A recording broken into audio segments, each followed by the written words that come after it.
Cleaning worker hid a law degree, and her boss found out during the trial. Sarah Johnson took a deep breath as she arranged her cleaning supplies in the hallway of the Chicago Justice Courthouse. For 5 years, she had worked there, invisible to everyone, carrying a secret that weighed heavily on her chest. That's when she heard Richard Thompson's harsh voice echoing from the main courtroom. Her boss at the contracted company was yelling at one of the other employees for leaving a mark on the marble floor. Sarah felt her stomach churn, remembering the daily humiliations she endured. What he didn't know was that she understood every word of the cases that passed through her hands, every legal article she overheard being debated by lawyers. Her law degree had been tucked away in a drawer for years, along with dreams that seemed impossible to fulfill. Today's trial was special. Richard Thompson was being sued for embezzling public funds, and Sarah knew exactly where he kept the documents that could incriminate him. Over the years of cleaning his office, she had seen things that kept her awake at night. But speaking up would mean losing the job that supported her sick mother, Mrs. Margaret, who relied on expensive heart medication. Sarah adjusted her grey apron over her blue shirt and entered the courtroom. The atmosphere was tense, with lawyers whispering among themselves and reporters jotting down every movement. Judge William Parker, a grey-haired man she respected for his seriousness, hadn't arrived yet. At the defense table, attorney Andrew Mitchell nervously flipped through papers, while on the other side, prosecutor Jennifer Williams confidently organized her arguments.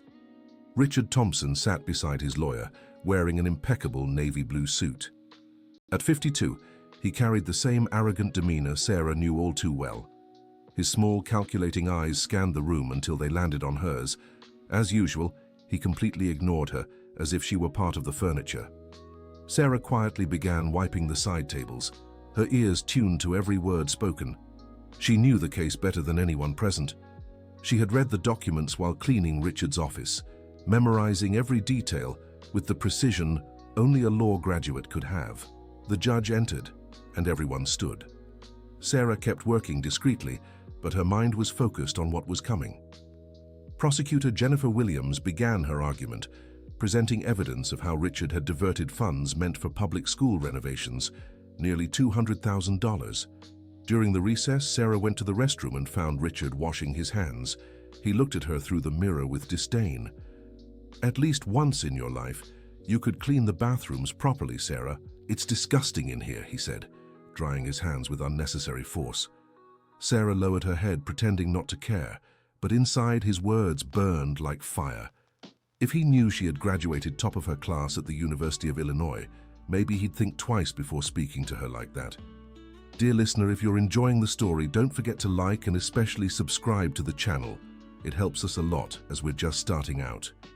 Now back to the story. When they returned to the courtroom, Richard's defense began their argument. Attorney Andrew Mitchell was known for his eloquence, but Sarah noticed something no one else had. While organizing papers that had fallen from a table, her trained eyes caught a critical error in the defense's petition. The date was wrong, which could invalidate the entire case due to procedural error.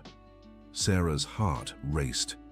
That mistake meant Richard could escape conviction on a technicality. Her lawyer's mind worked quickly, analyzing the implications. If she said nothing, injustice would prevail. But if she spoke up, she'd expose her secret and likely lose her job. She glanced toward the back of the room, where she knew her friend Emma, a courthouse clerk, was watching. Emma was one of the few who suspected Sarah knew more than she let on. They'd known each other for 3 years, and Emma had always noticed how Sarah organized forgotten case files with a precision that went beyond janitorial work. The defense attorney continued his argument, citing precedents and articles from the Civil Code. Sarah knew he was building his defense on shaky ground, but the flaw in the petition could save him. The injustice of it ate at her. Then it happened. Sarah was cleaning one of the side tables when her feet tangled in the broom handle.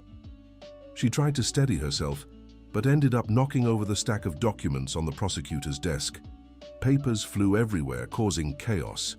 "My God, what a disaster!" shouted Richard Thompson, rising from his chair. "I can't believe they hire such clumsy people to work in a serious place like this." The whole room stopped to stare at Sarah, who was on the floor gathering papers with trembling hands. Humiliation burned her face until she saw it. There, amid the scattered documents, was the petition with the fatal error that could acquit Richard. "Sorry, everyone, so sorry," Sarah murmured as she collected the papers. But her eyes kept returning to that incorrect date. March 23rd, 2019, when it should have been March 23rd, 2020. A simple mistake that would change everything.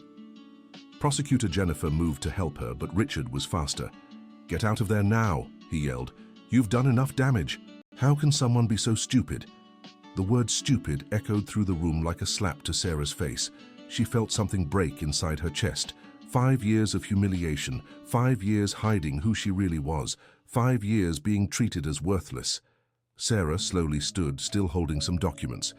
Her hands stopped shaking and a strange calm came over her. She looked directly at Richard and said firmly, "Mr. Thompson, you should thank me for my mistake. This petition has the wrong date, which could void the entire case." The silence that followed was deafening.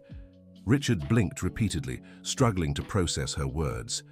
Attorney Andrew Mitchell quickly stepped forward and took the document from Sarah's hands. "What do you mean, wrong date?" he asked, scanning the paper. "The alleged embezzlement is dated March 23rd, 2019, but under Article 212 of the Civil Procedure Code, it should state March 23rd, 2020, when it actually occurred," Sarah explained with technical precision. Prosecutor Jennifer approached too, her eyes wide with shock. "How do you know this?" Sarah took a deep breath. There was no turning back now. "Because I have a law degree." If the earlier silence had been deafening, the room was now in absolute shock. Richard Thompson looked like he'd seen a ghost, his face red with anger and disbelief. "That's impossible," he shouted. "You're a janitor. You've worked for me for 5 years cleaning bathrooms." Judge William Parker, who had watched the scene silently, banged his gavel to restore order. "Quiet in the courtroom," he commanded. Then he looked directly at Sarah. "Young lady, please, step forward. What is your full name?" "Sarah Elizabeth Johnson, Your Honor," she answered, walking toward the center of the room. "And do you truly have a law degree?" "Yes, sir. I graduated from the University of Illinois in 2018, top of my class." A murmur of astonishment swept through the room. Journalists began scribbling furiously, and lawyers whispered among themselves. Richard Thompson seemed to be having a nervous breakdown. "But why do you work as a cleaning assistant?" the judge asked, his curiosity genuine. Sarah felt all eyes on her. It was the question she feared, but also the one she needed to answer. "Because after graduating, I tried to get jobs at several firms, Your Honor. But I was always rejected in the final interview. Some said my public university degree was worthless. Others claimed my country accent didn't fit the profile they wanted. And when the money ran out and my mother fell ill, I had to take any job to survive." The sincerity in Sarah's voice touched even the hardest hearts in the room. Prosecutor Jennifer Williams stepped closer. "And during these 5 years, did you have access to documents related to this case?" Sarah looked at Richard, who was clearly panicking. She knew this was the moment of truth. "Yes, ma'am. I cleaned Mr. Richard's office twice a week, and he always left documents scattered on his desk. I saw many things that worried me." "That's a lie," Richard shouted. "She's making all this up." The judge again called for order. "Mr. Richard, please control yourself. Mrs. Sarah, could you be more specific about what you saw?" Sarah felt the weight of the moment. This was her chance for justice, but it also meant burning every bridge. "I saw spreadsheets with numbers that didn't match the official reports. I saw WhatsApp conversations where he arranged prices with shell suppliers. And I saw the real receipts kept in a separate folder." "Where are these documents now?" the prosecutor asked. "In the bottom left drawer of his desk, inside a blue folder labeled Personal," Sarah answered without hesitation. Richard turned pale. "That's an invasion of privacy. She had no right to touch my documents." "I never touched anything," Sarah replied calmly. "I just cleaned around them. You were the one who left everything open." The judge turned to the prosecutor. "Ms. Jennifer, I believe a search and seizure of the defendant's office will be necessary." "Already arranging it, Your Honor," she answered, grabbing her phone. Richard stood abruptly. "I won't accept this. I won't be humiliated by a "A what, Mr. Richard?" Sarah asked, staring him down. "A cleaning lady? A poor woman? Someone you thought you could belittle every day without consequences?" Sarah's words echoed through the room with unexpected force. 5 years of pent-up anger finally found release. "All these years you called me stupid, incompetent, lazy. You mocked my humble background in front of other employees. You never bothered to learn my name properly, always calling me the cleaning lady. But I was there, seeing everything, understanding everything, remembering everything. Dear listener, if you're enjoying the story, please take a moment to like and especially subscribe to the channel. It helps us newcomers a lot." Now continuing, the defense attorney tried to intervene. "Your Honor, I request it be noted that a cleaning assistant lacks the technical competence to interpret legal documents." Sarah turned to him with a bitter smile. "Would you like me to recite some articles from the Civil Procedure Code to prove my competence, Dr. Andrew?" And before anyone could respond, she began, "Article 283.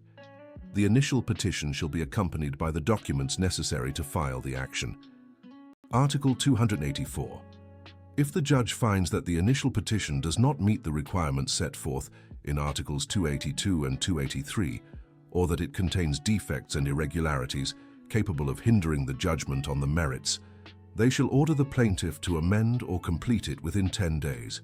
She continued reciting for another 2 minutes, demonstrating a knowledge that left everyone stunned. When she finished, the room was completely silent. Judge William Parker was visibly impressed. "Mrs. Sarah, please take the witness stand. I'd like to ask you a few questions." Sarah walked there with steady steps, feeling something she hadn't felt in a long time: dignity. Richard watched her with eyes full of hatred and despair. "Mrs. Sarah," the judge began, "during these 5 years working at Mr. Richard's company, did you witness any other improper behavior beyond what's related to this case?" Sarah took a deep breath. She knew her next words would change everything. "Yes, Your Honor. In addition to the embezzlement of public funds, I witnessed instances of workplace harassment, unjustified delayed payments, and illegal firings of employees who questioned his methods." "That's slander," Richard shouted, but he was quickly reprimanded by the judge. "Do you have proof of these claims?" "Yes, I do. Over all these years, I photographed documents I found suspicious using my phone. I saved everything in a folder on my home computer." The revelation caused another uproar in the room. Richard looked like he was about to faint. "Why did you do this?" the prosecutor asked. "Because I knew the truth would have to come out someday, and because even though I was just a cleaner, I still believe in justice." At that moment, the courtroom door opened, and Emma, the courthouse clerk, entered quietly. She approached Sarah and whispered something in her ear. Sarah's face lit up. "Your Honor," Sarah said, "my friend Emma just informed me that she found some old messages in the company's employee WhatsApp group. Messages where Mr. Richard called me a stupid cleaner and said I didn't even understand where I was stepping." Emma stepped forward with her phone in hand. "It's true, Your Honor, I have the screenshots here." The judge examined the messages, and his expression grew increasingly stern. In one of them, Richard had written, "Sarah is so stupid she can't even read. Perfect for the job, she'll never understand what's going on here."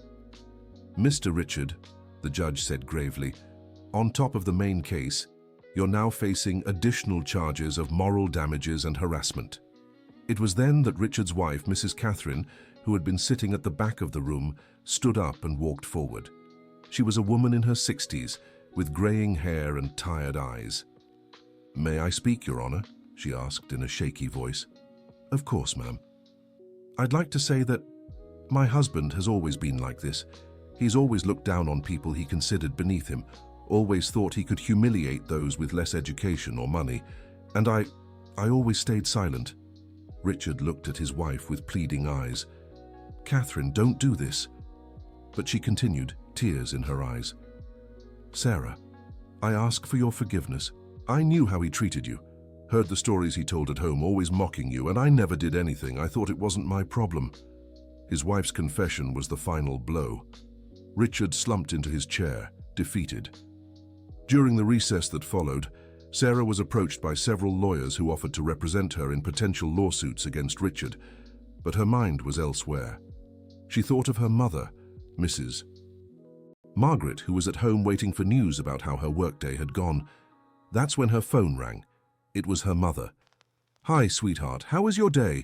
It's time for my medicine and the pharmacy is out. I need to buy it today." Sarah felt her heart tighten. The medicine cost over $300 and she wouldn't get paid until the end of the month. Now, without a job, she didn't know how she'd get the money. "Mum, I need to talk to you when I get home. Some things happened today." "Are you okay, sweetheart? Your voice sounds strange." "I'm fine, Mom. Don't worry. I'll figure something out for the medicine." When she hung up, Sarah felt the weight of reality crash down on her. She had done the right thing, but now she faced the consequences. No job, no money, with a sick mother depending on her. Just then, Emma approached her. "Sarah, I need to tell you something. For years, I've watched your work here at the courthouse. The way you organize forgotten cases, how you always put everything in the right place, how you treat people with respect even when they're rude to you. I always knew you were different." "Emma, let me finish. When you said you had a law degree, so many things made sense, and I want to make you an offer." Sarah looked at her curiously. "My brother has a small law office nearby. He helps working-class people in the neighborhood, family cases, labor issues. It's nothing glamorous, but it's honest. He's always needed a lawyer to help, but never had the money to hire someone experienced. What if we talk to him?" Before Sarah could respond, they were interrupted by the arrival of court officers carrying the documents seized from Richard's office. The blue folder was exactly where Sarah had said it would be. When they returned to the courtroom, Prosecutor Janitor opened the folder in front of everyone. There was all the evidence Sarah had mentioned: spreadsheets with altered figures, receipts for payments to shell companies, compromising WhatsApp messages. "Your Honor," said the prosecutor, "based on the new evidence presented, I request that the defendant be placed under preventive detention." Richard stood up in desperation. "Sarah, please, think of my family. I have children." Sarah looked him in the eyes for the first time as an equal. "Mr. Richard, you had 5 years to think about your family before stealing public money, and 5 years to treat me with dignity. The choices were yours." The judge ordered Richard Thompson's preventive detention. As he was led away by the officers, he shouted at Sarah, "This isn't over. You'll regret this." But his threats no longer frightened her. She had found her voice and her strength. Dear listener, if you're enjoying the story, don't forget to like and especially subscribe to the channel. It helps us a lot as we're just starting out. Now continuing. 3 weeks later, Sarah was sitting at a small desk in a modest but cozy office. The walls were painted light beige, and there were a few plants by the windows. The law office of Robert Wilson, Emma's brother, was on a quiet street in the Lincoln Park neighborhood of Chicago. Robert was a 45-year-old man with brown hair streaked with gray and a warm smile. When Emma told him Sarah's story, he immediately agreed to meet her. "Sarah," said Robert, pouring homemade coffee, "Emma told me everything that happened. First, I want to say I really admire your courage." "Thank you, Mr. Robert. But to be honest, I'm still trying to understand everything that happened. Just call me Robert, please. Here, we're all equals. And I'd like to make a proposal. How about we work together? This office mainly serves people who can't afford expensive lawyers. It's not lucrative work, but it's deeply meaningful." Sarah felt her eyes well up. "I accept. But I need to be honest. I've never practiced law in real life. I'm afraid I won't be good enough." "Sarah, you spent 5 years observing cases, memorizing laws, spotting mistakes even experienced lawyers missed. You're more prepared than you think."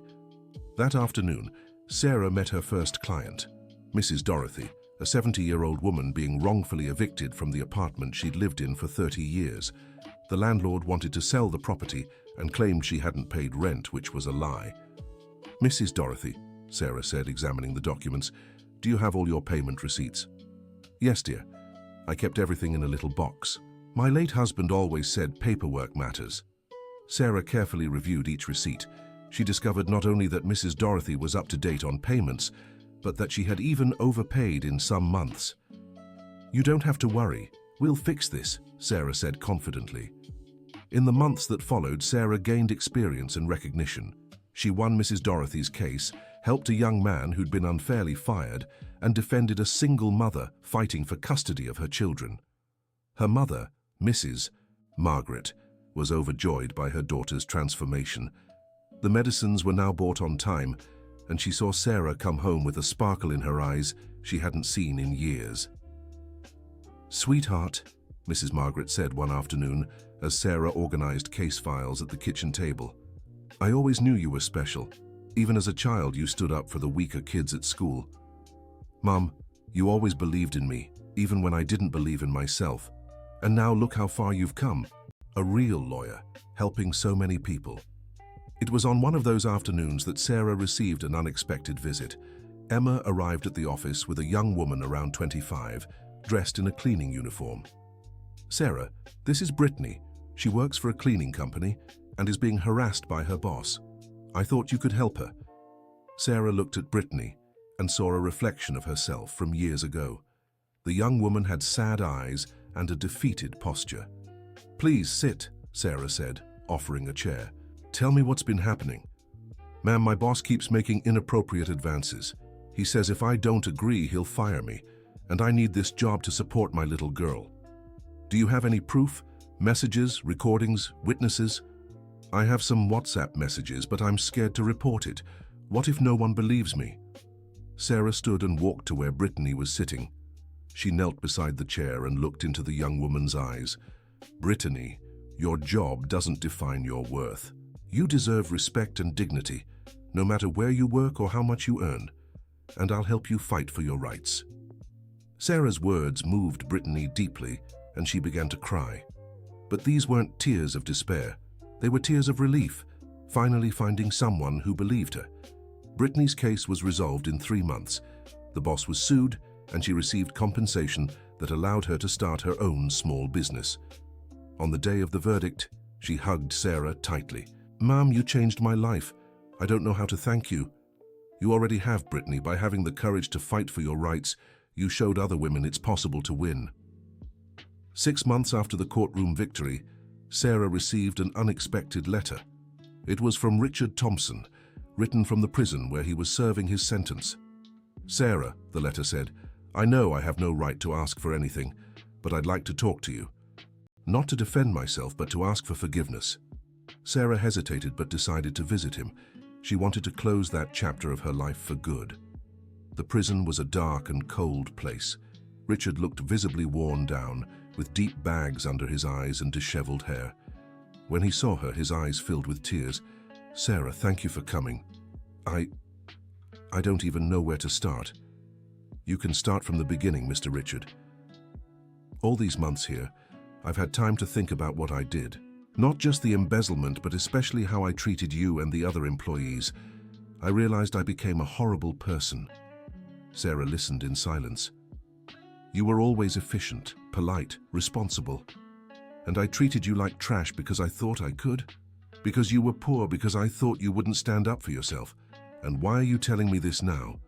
Because I want you to know I recognize my mistakes. And because I'd like to ask you to defend me in my appeal." Sarah stayed silent for a few seconds, processing the absurd request. "Mr. Richard, you know I could never do that, right? I know it's a lot to ask." "It's not a lot to ask. It's impossible to ask. You caused suffering to so many people, and above all, you humiliated me for years. I forgive you as a person because holding on to bitterness would only hurt me. But as a lawyer, I could never represent someone whose actions go against everything I believe in." Richard lowered his head. "I understand. And thank you for forgiving me. That means more than you know." Sarah stood up to leave but paused at the door. "Mr. Richard, a piece of advice. Use this time to really think about who you want to be when you get out of here. There's still time to change." When she left the prison, Sarah felt an unexpected lightness. Forgiving Richard had been more freeing for her than for him. A year later, Sarah and Robert's firm had become a reference in the region. They had moved to a bigger space but kept the welcoming atmosphere. The walls now had framed photos of clients they had helped, and a small plaque at the entrance read, "Here every person matters." Emma had left the notary's office and become the firm's secretary. She loved telling new clients the story of how she met Sarah. She was always special, Emma would say. She just needed a chance to show who she really was. One Tuesday morning, Sarah was reviewing a case when she got an unexpected call. It was from Judge William Parker. "Dr. Sarah, how are you?" "I'm well, Your Honor. How can I help you?" "Actually, I'd like to help you. We're organizing a free legal aid program at the courthouse, and I'd like to invite you to coordinate the project." Sarah was surprised. "I'm honored, but..." "Before you answer, let me explain. Your story has become known throughout Chicago's legal community. You represent something we've lost: law with a social purpose. We want more people to have access to justice. Can I think about it and give you an answer tomorrow?" "Of course, but Sarah, can I say something? That day in court, you didn't just expose the truth about Richard Thompson. You showed all of us what it truly means to be a lawyer. That night, Sarah talked to her mother about the offer. Sweetheart, you've always had a big heart. If you think you can help more people, I support you. But it means more responsibility, more work. Sarah, you spent 5 years being humiliated, holding back your knowledge, wasting your talent." Note: the translation strictly follows the provided cultural mappings and maintains the original structure, tone, and style, while adapting idiomatic expressions naturally. Now that you have the chance to make a difference in so many people's lives, are you going to give up because of extra work, Mrs.? Margaret's wise words touched Sarah's heart. The next day, she called the judge to accept the offer. The program launched 3 months later. Sarah coordinated a team of 10 volunteer lawyers who assisted underprivileged individuals 3 times a week at the courthouse. Demand was overwhelming from day one. During one of these sessions, Sarah was helping clients when she witnessed a scene that moved her deeply. A young cleaning assistant was organizing documents from one of the consultations, and Sarah noticed she read each paper with unusual attention. During the break, Sarah approached her. "Hi, what's your name?" "Ashley, ma'am." "Ashley, I noticed you read the documents with great interest. Are you studying law?" The young woman blushed. "Yes, ma'am. Night classes at the public university, but I have to work during the day to pay for my studies." Sarah smiled. "How about coming here on your days off to observe the consultations? It could be good practical experience." Ashley's eyes lit up. "You'd do that for me?" "Of course. Everyone deserves opportunities." 2 years later, Ashley graduated and became the first lawyer officially hired by the program. On her graduation day, she hugged Sarah tearfully. "Ma'am, you saved my life. If it weren't for your example, I'd never have believed it was possible." "Ashley, you saved your own life. I just showed you the way." Sarah's firm continued to grow, but she never lost focus on serving those most in need. Her story had spread across the country, and she received invitations to speak at universities and legal conferences. During one such lecture at the University of Illinois, her alma mater, Sarah, addressed an audience of over 500 students. "You here today have a privilege, knowledge, but with privilege comes responsibility. Always remember that law isn't just a profession, it's a mission. The mission to ensure everyone has access to justice, no matter how much money they have or where they come from." After the lecture, a student approached her. "Ms. Sarah, my family is poor, and sometimes I feel out of place here at the university. How did you handle that?" "My dear, your background isn't an obstacle, it's your strength. You know what it means to struggle. You understand the hardships of ordinary people. That makes you a better lawyer, not worse." 5 years after the famous courtroom incident, Sarah was back in that same room, not as a cleaner, but as a lawyer defending a 68-year-old woman who had been swindled by a fake attorney. Judge William Parker, now retired but present as an observer, watched her argument with pride. When she finished her brilliant defense and won the case, he approached her. "Sarah, may I say you've become one of the finest lawyers to ever stand in this room?" "Thank you, Judge Parker, but you know none of this would have happened if you hadn't given me a voice that day. I just gave you the opportunity. The voice was always yours." That afternoon, Sarah returned home to find her mother baking a cake in the kitchen. Mrs. Margaret, now 75, was frailer, but her eyes still shone with pride when she looked at her daughter. "Mom, you didn't have to tire yourself making a cake." "Today's a special day, dear." "Why?" It's been exactly 5 years since you spoke the truth in that courtroom. 5 years since you stopped hiding and showed the world who you really are. Sarah hugged her mother tightly. Thank you for never giving up on me, Mum. Sweetheart, mothers never give up, and I always knew you'd soar high one day. As they ate the cake, Sarah reflected on everything that had happened. 5 years earlier, she had been an invisible woman, humiliated, hiding her dreams in a drawer. Today, she had a thriving office, coordinated an important social program, and most importantly, had found her purpose in life. Her phone rang. It was Brittany, the former cleaner she had helped. Attorney Sarah, I have news. I got a scholarship to study law. I want to be a lawyer like you. Sarah smiled. The cycle continued. Every person she helped became capable of helping others. That was how the world changed, one life at a time. That evening, sitting on her porch with her mother, Sarah looked at the horizon and felt complete. She had found her true identity, not as the humiliated cleaner she once was, nor as the successful attorney she had become, but as a person who used her talents to make a difference. Mum, Sarah said, thank you for teaching me that a person's worth isn't in the job they do, but in the character they have. Sweetheart, you learned that on your own. I just raised you with love. When night fell, Sarah went to her old drawer and took out the diploma that had been stored away for so many years. She looked at it and whispered, "Thank you for waiting. Now you're finally fulfilling your purpose." The next day, Sarah arrived at the office and found a line of people waiting for assistance. There were retirees with pension issues, mothers fighting for child support, workers unfairly dismissed. Each with their own story, each needing someone to believe in them. Sarah straightened her blazer, took a deep breath, and smiled.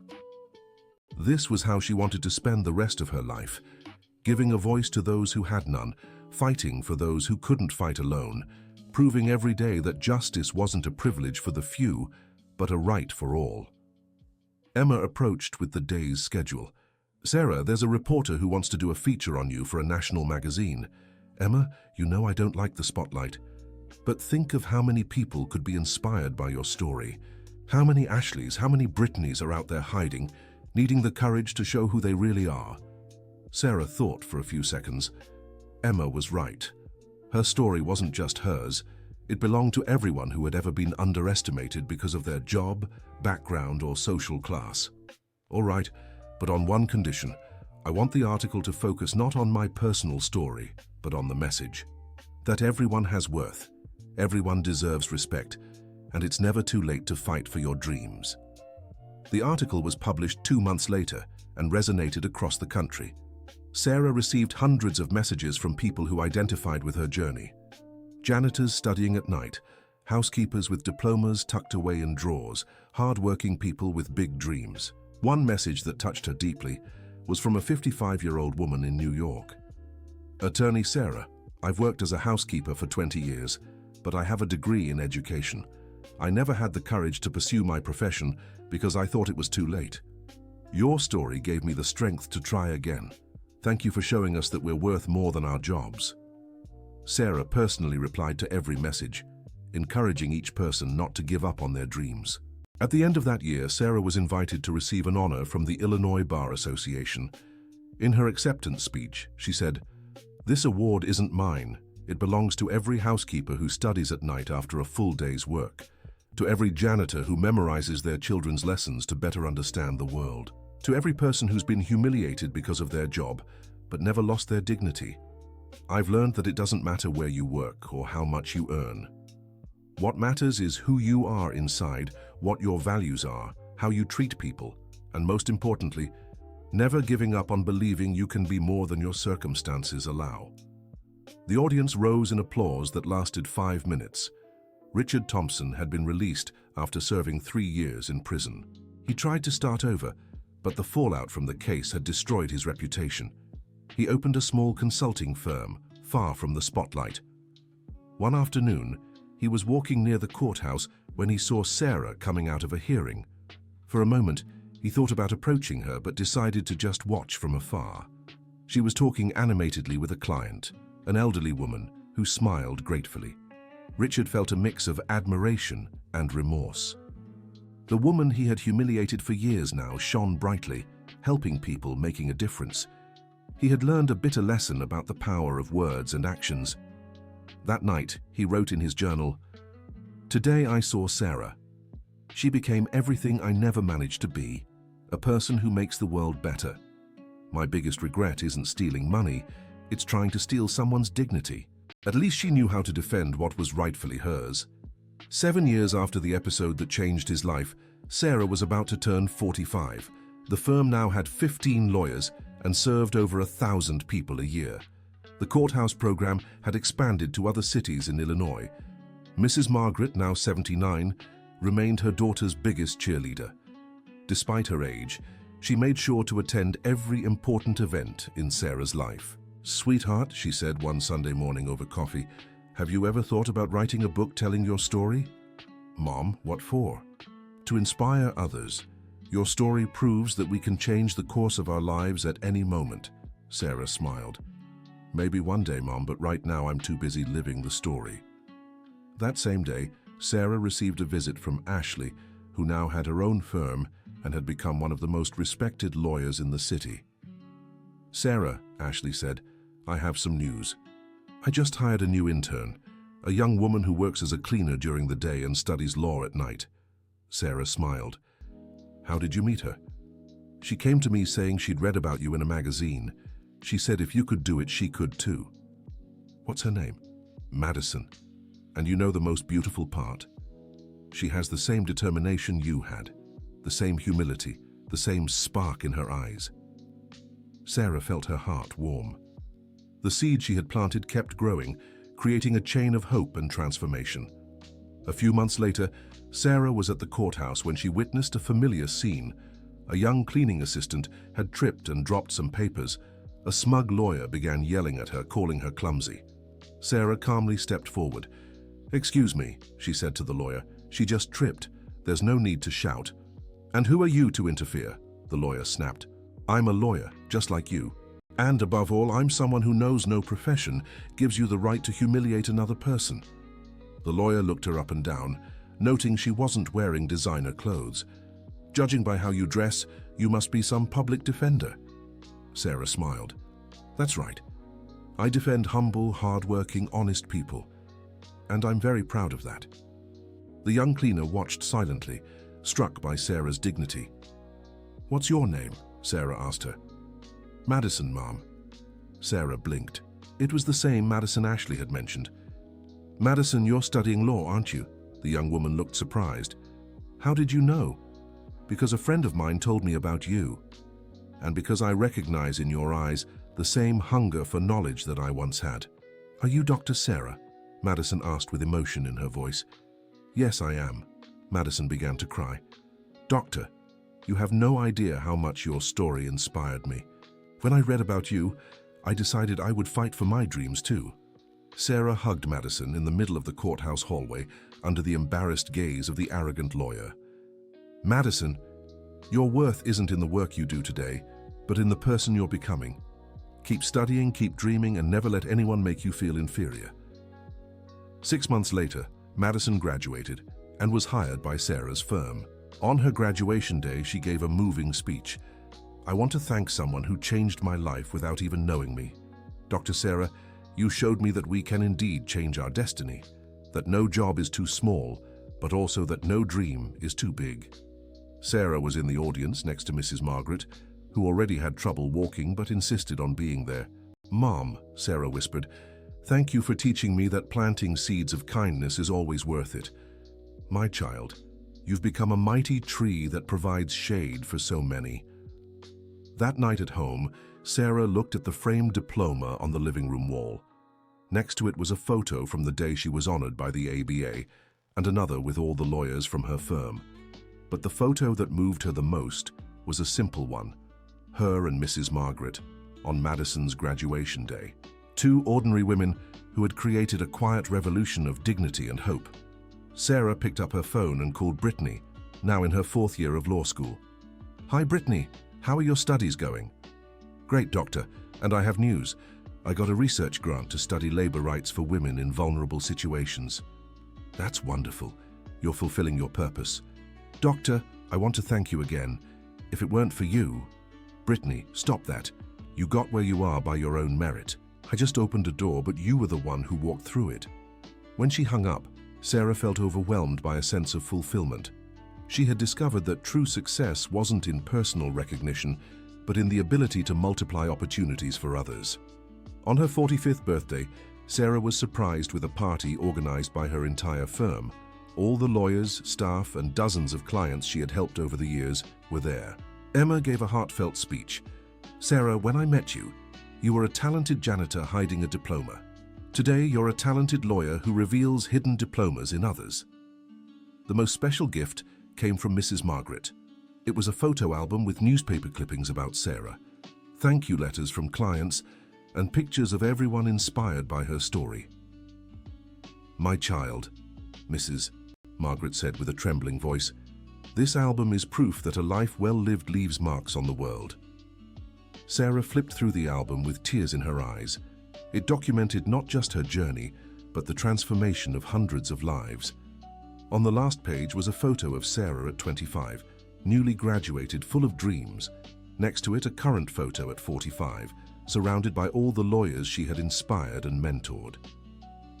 Mom, Sarah said, thank you for documenting this journey.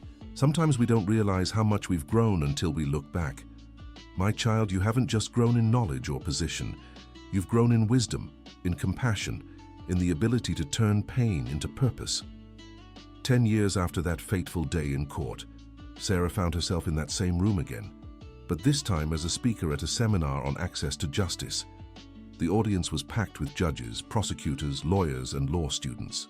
Exactly 10 years ago, Sarah began, I was in this room as a janitor. Today I'm here as a lawyer, but what really changed wasn't my profession. What changed was that I learned to use my voice. For 5 years, I stayed silent while witnessing injustices. I was afraid of losing my job, afraid of not being taken seriously, afraid I wasn't good enough. But what I learned is that silence in the face of injustice is complicity. Each of you, regardless of your position in the justice system, has the power to give voice to the voiceless, to open doors for those without opportunities, to turn humiliation into dignity. The speech ended with a standing ovation that lasted 10 minutes. After the event, a young student approached Sarah. Doctor, I'm the daughter of a housekeeper. My mother sacrificed so much to give me an education, but sometimes I feel insecure around my more privileged classmates. How do you handle that? Sarah smiled and hugged the young woman. My dear, your background is your strength, not your weakness. You carry the wisdom of someone who knows real life in your soul. Use that to your advantage. But what if I'm not good enough? You already are good enough. You just need to believe it. And remember, competence has no social class. That night, Sarah had dinner with Mrs. Margaret, now 85, and needing special care but still sharp and engaged. Mum, do you remember when I cried because I couldn't get a job as a lawyer? Of course I do, dear. You thought it was because you weren't good enough. Now I realize it wasn't about competence. It was prejudice. But you know what I've learned? Sometimes life's no's are redirections to something better. What do you mean, dear? If I had gotten a job at a big firm back then, I'd probably be defending wealthy companies against poor workers. Fate led me where I could truly make a difference. Mrs. Margaret smiled. Dear, you've always been wise. You just needed time to see it. 2 years later, at 47, Sarah received a surprising invitation. The Department of Justice wanted her to coordinate a national program for low-income access to justice. Emma, Sarah said, this means moving to Washington, D.C., leaving the firm, leaving everything we've built here. Sarah, think of how many people you could help on a national scale. Think of how many more firms like ours could open across the country. But what about my mother? She's getting frailer. Bring her with you. Mrs. Margaret would be so proud to see her daughter in Washington, D.C., helping the whole country. After much reflection, Sarah accepted the offer. The move was hard, but necessary. In Washington, D.C., she implemented a program that created over 500 free legal aid centers nationwide. Each was run by lawyers committed to social justice, many inspired by Sarah's story. The program helped over 100,000 people in its first year. Mrs. Margaret adjusted well to life in Washington, D.C. At 87, she loved visiting Sarah's office and chatting with the staff about the projects. "Do you know my daughter used to be a janitor?" she proudly told everyone. "And look where she is now. It shows that in the United States, with hard work and dignity, you can achieve anything." One afternoon, Sarah was in her office when she received a call that moved her deeply. It was Madison, now 32 and a lawyer for 5 years. "Sarah, I have amazing news. I just passed the exam to become a judge." Sarah burst into tears. "Madison, I'm so proud. You deserve this so much. Sarah, I want you to know everything I've achieved is because of you. You showed me I could dream big. Madison, you achieved all this through your own merit. I just believed in you before you believed in yourself. When I'm sworn in, I want to take the oath with you by my side. Will you be my sponsor at the ceremony?" Sarah accepted, moved. On the day of Madison's swearing in as a judge, Sarah was in the front row next to Mrs. Margaret, who insisted on being there despite her advanced age. When Madison took the oath, she looked directly at Sarah and said, "I swear to exercise the judiciary with impartiality and justice, always remembering that my role is to give voice to the voiceless and opportunity to those without one." After the ceremony, Madison approached Sarah and Mrs. Margaret. "Mrs.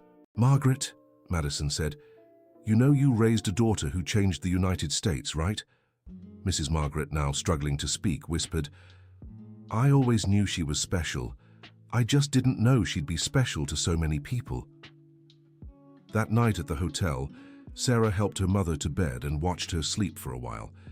Mrs. Margaret was growing increasingly frail, and Sarah knew their time together was precious. "Thank you, Mom," Sarah whispered, "for teaching me that a person's worth isn't in what they have, but in what they do with it." 3 months later, Mrs. Margaret fell ill in the early hours. Sarah rushed her to the hospital, but the doctors couldn't save her. She passed away peacefully in her sleep at 88. The wake for Mrs. Margaret was a surprise to Sarah. Hundreds of people came to pay their respects.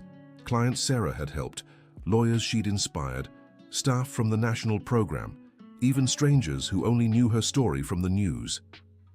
"Sarah," said Emma, who had come from Chicago just for the wake, "look how many people are here. Your mother touched so many lives through you." During the funeral, Sarah gave a heartfelt speech.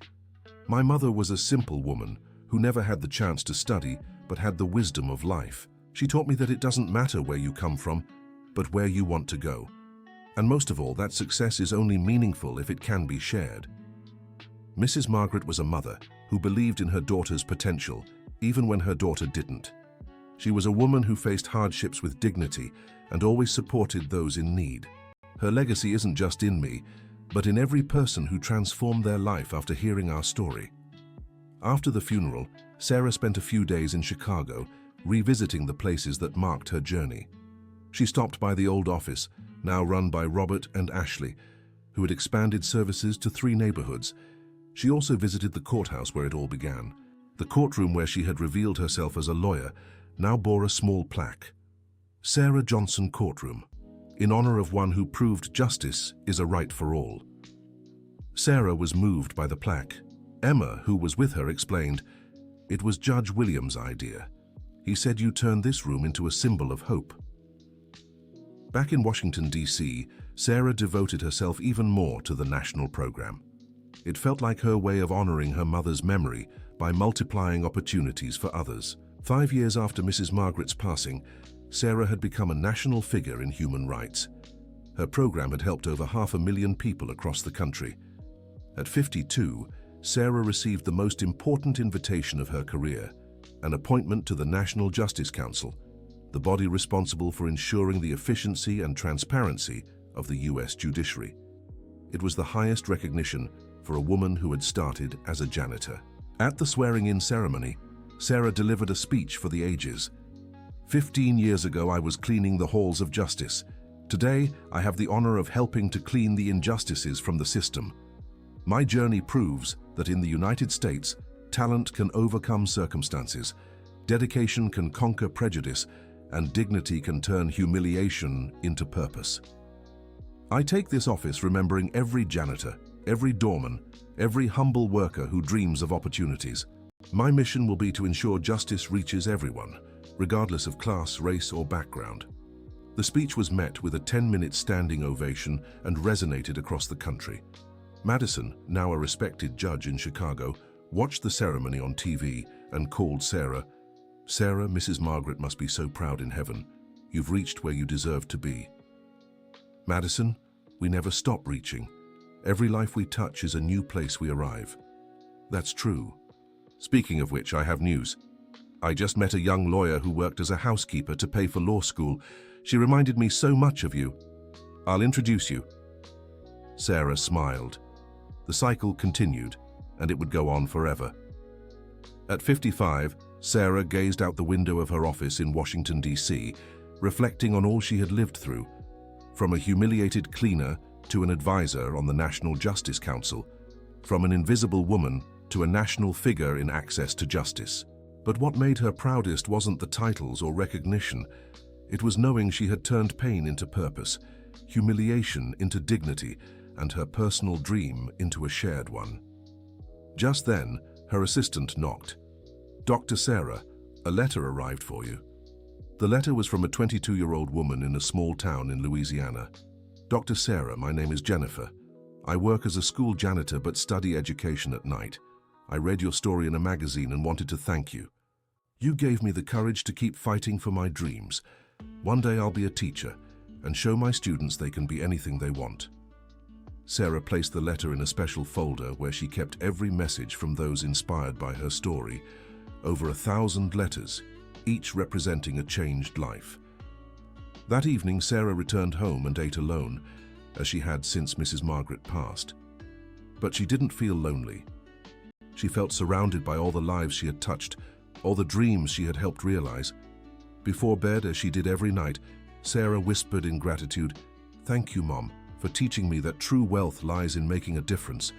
Thank you for the humiliation that made me strong, the struggles that made me resilient, and the opportunities that let me turn my pain into my life's purpose."